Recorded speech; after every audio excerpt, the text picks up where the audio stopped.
जब कोई औरत देवी का रूप बनकर झूठ बोले, कोई साधना न करे, कोई मंत्र तक ना जाने, फिर भी माँ के स्थान पर बैठ जाए, त्रिशूल थाम ले और लोग उसकी पूजा करने लगे, तो आपके मन में ये बात जरूर आई होती है, जो सच्चे लोग सच्ची भक्ति करते हैं, कि इनको माँ कब दंड देगी? क्या माँ की शक्ति का अपमान नहीं कर रही? मतलब ऐसे लोग माँ का शरेआम अपमान करते हैं और बस माँ चुपचाप बैठ के देख रही होती हैं। पर इसका उत्तर चलिए आज जानते हैं कि आखिरकार आध्यात्मिक तौर पे और शिव शक्ति के तौर पे इसका उत्तर क्या हो सकता है। ये सबसे बड़ा अधर्म है देवी की शक्ति का चोला पहनकर झूठ बोलना। माँ तप, साधना, करुणा, क्षमा और आत्मा की शुद्धि से प्रसन्न होती है। मंत्र न जानने वाले, साधना न करने वाली, झूठ बोलने वाली और अहंकार से भरी कोई औरत देवी नहीं बन सकती।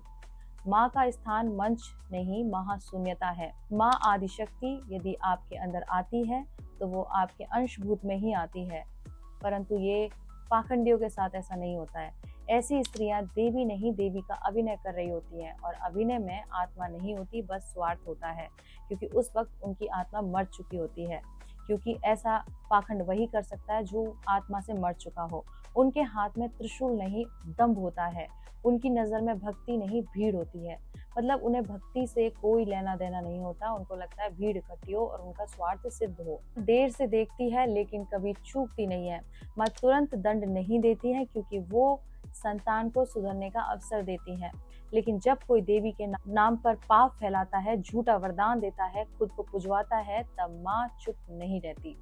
जो माँ के नाम पर पाखंड करे, माँ सबसे पहले उसी का अभिमान तोड़ती है। उनके जीवन में धीरे धीरे क्या होता है ये जानते हैं। उनके जीवन में धीरे धीरे अपमान, मानसिक स्वास्थ्य की हानि और अंत में लोगों का विश्वास उनसे हट जाता है। माँ का दंड कोई देखने योग्य नहीं होता, बहुत भयंकर होता है। माँ उस स्त्री से वाणी छीन सकती है, परिवार का सुख छीन सकती है। वो ऐसी स्थिति में ला सकती है जहाँ भीड़ तो हो पर कोई भरोसा ना करे। झूठ से कमाया यश अंत में शून्य और ग्लानि में बदल जाता है। लेकिन फिर भी सवाल रहता है कि इनकी पूजा आखिर होती क्यों है? क्योंकि लोग असली माँ को नहीं, दिखावटी देवी को ढूंढते हैं। उन्हें तेज कपड़े, जोर की आवाज और मंच चाहिए होते हैं। साधना और मौन और तेजस्विता चाहिए ही नहीं किसी को। जो देवी के नाम पर झूठ बोले, साधना किए बिना माँ का स्थान ले और त्रिशूल थामे, वह स्वयं को नहीं, माँ को नीचा दिखा रही होती है। पर माँ शिवानी है, चंडिका भी। चंडिका का मतलब चंड मुंड को मारने वाली। अब ये भी नहीं पता होगा उनको जो नाटक करते हैं। जब माँ न्याय करती है तो वो कानून से नहीं, कर्म से दंड देती है, और वह दंड अटल होता है। जागृत आत्मा का सबसे बड़ा दुख होता है, लोग इतने मूर्ख क्यों हैं कि उन्हें झूठ और सच की पहचान ही नहीं होती है। इसके पीछे भी कारण है, क्योंकि लोग ईश्वर नहीं, आराम ढूंढते हैं। उन्हें तपस्वी की चुप साधना नहीं दिखती, लेकिन ढोंगी का तेज नाटक तुरंत पकड़ में आ जाता है। असली भक्ति अंदर का रास्ता है, पर इतनी मेहनत कौन करे? और लोग तो बस बाहर का तमाशा चाहते हैं कि बाहर से ही सब कुछ हो जाए, बाहर में कुछ भी हम लोग करने को तैयार हैं। तो सत्य साधना मांगता है, झूठ बस कहानी सुनाता है, और लोग कहानी पर विश्वास करते हैं, क्योंकि ये दुनिया अधर्मी है, और जहाँ भीड़ है, जहाँ झुंड है, वही अधर्म का रास्ता है। और समझ लो वहाँ पे फुल पाखंड चल रहा है, वहाँ पे फुल नेगेटिविटी चल रही है, क्योंकि लोग डर और लोभ में जीते हैं। पाखंडी डराता है, बलि दो वरना अनिष्ट हो जाएगा।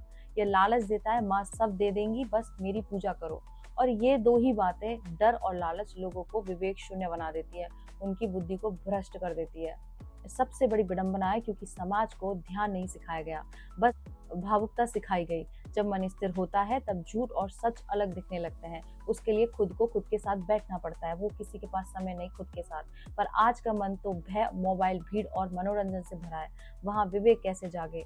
तो फिर क्या समाधान है इन चीजों का? इन लोगों को कैसे जगाया जाए? कैसे धर्म अधर्म को बैलेंस किया जाए? आप जैसे लोग ही समाधान है, जो देख पा रहे हैं। सच्ची भक्ति और जागृत आत्माओं की आवाज चाहिए। पाखंड को उजागर करना भी भक्ति है। जब तक झूठ बोलेगा, सच को बोलना ही होगा। लोग मूर्ख इसलिए हैं क्योंकि उन्हें अभी तक किसी ने असली माँ से मिलवाया ही नहीं है। वो अभी भी झूठी देवी के दम्भ में है। पर जब उनकी आत्मा रोएगी, तब वो उस मौन साधक, उस शिव शक्ति को ढूंढेगी जरूर, और तब उसका असली जीवन शुरू। तो इस तरह के आसपास आपके लोग हैं तो उनसे बच के रहिए। और वो तो पाप कर रहे हैं, उनका तो निश्चित है कि बुरा होने वाला, लेकिन उनके साथ उनकी इस कर्म में भागीदारी बन के पाप इकट्ठा मत कीजिए और असली सच्चाई को समझिए, क्योंकि आप खुद सोचिए, कोई इंसान आपसे कहे कि आप अपने बच्चे की बलि दे दीजिए और माँ देवी प्रसन्न होगी, क्या ये संभव है? वो त्रिलोकी की स्वामिनी, उनका यहाँ पे एक एक जीव उनका बच्चा है, वो अपने बच्चे का भला क्यों मतलब समझ से बाहर है। अरे थोड़ा तो अपना दिमाग यूज कर लिया करो, जो भी किसी भी इंसान पे भरोसा करने जाते हो थोड़ा दिमाग लगा लिया करो और सच्चाई को समझा करो कि ऐसे ही मत चीजें कर लिया करो। यदि पूजना ही है तो अपनी अंदर की आत्मा को जगाओ, उसको पूजो, ताकि वो जागृत हो और तुम्हें ज्ञान और सही सच सिखा सके। इस तरह की जानकारी को जितना हो सके शेयर कीजिए और लोगों को पाखंड से बचाइए। और मेरे साथ बोलिए ओम नमः पार्वती पते, हर हर महादेव, शिव शंभो।